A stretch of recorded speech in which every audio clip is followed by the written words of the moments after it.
안녕하세요, 미도입니다. 블랙록 ETF 뉴스로 비트코인과 알트가 전부 떡상을 했습니다. 게다가 피델리티, 시타델, 그리고 슈아비 투자한 거래소 뉴스에 추가 상승세를 이어갔는데요. 블랙록은 약 9조 달러를 운용하는 세계에서 가장 큰 자산운용사고요. 이번에 코인베이스를 커스토디안으로 지정하고 SEC에 비트코인 현물 ETF 승인 요청을 했다고 합니다. 여기서 커스토디안이란 고객의 자산을 보관하고 고객으로부터 주문을 받아 매매 거래를 대행, 관리 등의 업무를 하는 금융기관을 언급합니다. 근데 사실 승인된 게 아니고 신청만 한 건데 가격이 이렇게까지 상승한 것에 대해 의문을 갖지 않을 수가 없는데요. 블룸버그 데이터에 따르면 그동안 SEC가 30번 정도 현물 비트코인 ETF에 대해 퇴짜를 놨다고 합니다.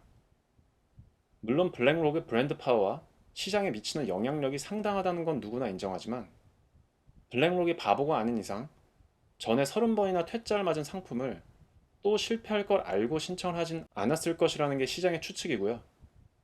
분명 철저한 준비를 했을 거고 승인이 될 거라는 내부자들만이 알고 있는 뭔가가 있을 거다라는 게 지금 시장에서 바라보고 있는 관점입니다. 이것이 결국 가격 상승으로 이어진가라고 볼 수 있고요. 그래서 지금은 그 여느 때보다 비트코인 현물 ETF 승인에 대한 기대감이 높아져 있는 상황입니다. 지금까지 승인이 된 대부분의 비트코인 ETF는 실제 비트코인을 소유한 펀드가 아니고 비트코인 선물 계약을 보유한 상품인데요. 간단히 말해서 다른 선물 상품들과 마찬가지로 실제 기초자산을 보유하지 않아도 투자자들이 가격 변동성에 노출될 수 있게 판매를 하는 상품입니다. 반면에 이번에 블랙록이 승인을 요청한 상품은 비트코인 현물 ETF이고요. 현물 ETF의 경우는 실제 비트코인을 기관이 매수해서 보유하고 있는 ETF 상품입니다. 비트코인 ETF가 존재하는 이유는 코인 거래소에 가입하려면 KYC도 해야 되고 은행 연동도 해야 되고 지갑도 만들어야 되는데 또 지갑을 만들면 해킹 위험도 존재하고 이런 일련의 과정이 어렵고 불안하다고 생각하는 사람들이 존재하기 때문에 비트코인 ETF 같은 펀드 상품에 대한 수요가 있다고 볼 수 있습니다. 그럼 블랙록이 신청한 비트코인 현물 ETF가 승인되면 암호화폐 시장에 어떤 영향을 미칠까요? 가장 직관적인 영향은 현물 ETF가 형성되어 개인들의 자금이 들어오면 그 돈으로 펀드 매니저들이 실제 비트코인을 매수할 것이고 그럼 가격 상승으로 이어질 수가 있겠죠. 더군다나 이미 시스템이 잘 갖춰져 있고 AUM 기준으로 세계에서 가장 큰 자산운용사가 출시하는 상품이라면 그 수요는 상당할 것이라고 추측해 볼 수가 있습니다. 추가적으로 블랙록이 철저한 컴플라이언스 규정이나 시장 감시 기능 등 이미 잘 갖춰진 인프라를 이용하여 비트코인 거래를 보다 투명하고 안정적으로 가능하게 할 수 있는 환경 조성에 도움을 줄 수가 있습니다.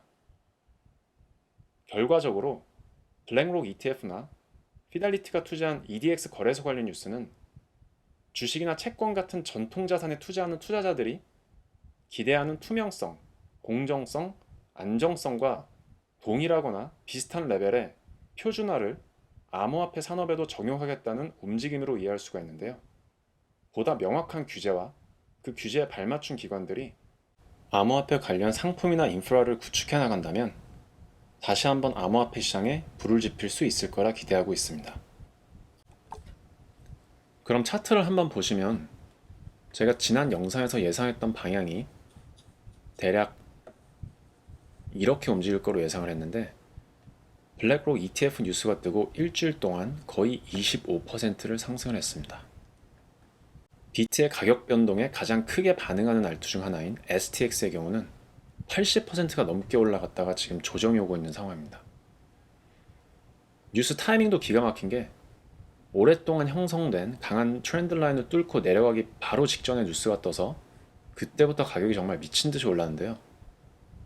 반대로 주식시장은 하락을 하면서 이번에 완벽하게 디커플링하는 모습을 보여줬고 주식시장과 반대로 움직이는 경향이 있는 달러 인덱스는 주식시장이 하락하면서 반등하는 모습을 보이고 있습니다.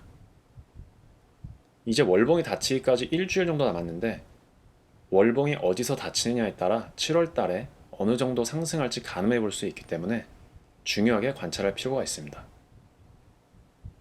그리고 차주에 발표되는 중요한 경제 지표는 이 정도가 있고요. 특히 연준이 CPI 수치와 함께 가장 중요하게 보는 인플레이션 지표인 PCE 지표 발표가 있어서 차주 후반쯤에는 변동성이 높아질 것으로 예상하고 있습니다. 마지막으로 제 관점에는 변동이 없고요. 여기서 슬슬 조정이 오면서 다시 하락세로 접어들 것으로 예상하고 있습니다. 주된 이유는 당연히 불안한 거시경제 상황이고요. 다만 이번 블랙록 뉴스처럼 뭔가 암호화폐 시장에만 적용되는 큰 호재가 또 나온다면 추가 상승이 있을지도 모르니 이 부분은 항상 염두에 두고 안전한 투자에 임하시길 바랍니다. 그럼 오늘 영상은 여기서 마치도록 하겠고요. 도움이 되셨다면 구독과 좋아요 부탁드립니다. 감사합니다.